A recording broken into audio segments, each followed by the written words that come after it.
Rekam jejak prestasi penanganan perkara dan penghargaan Kombes Pol Dr. Maruli Pardede, SH.SIK MH.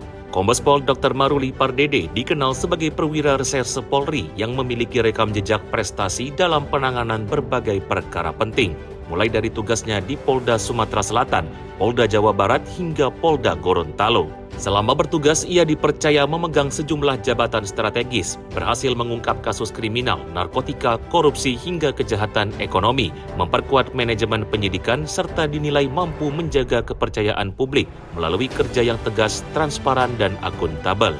Di berbagai wilayah penugasannya, ia disebut berhasil meningkatkan penanganan perkara dan memberikan dampak positif bagi masyarakat, sekaligus memperoleh beragam penghargaan dari internal Polri maupun pihak eksternal, sehingga dinilai memiliki kapasitas teknis, kepemimpinan, dan integritas tinggi dalam mendukung penegakan hukum yang profesional.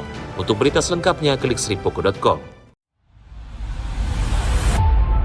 Saksikan Saksi Kata hanya di YouTube Sri Poku TV.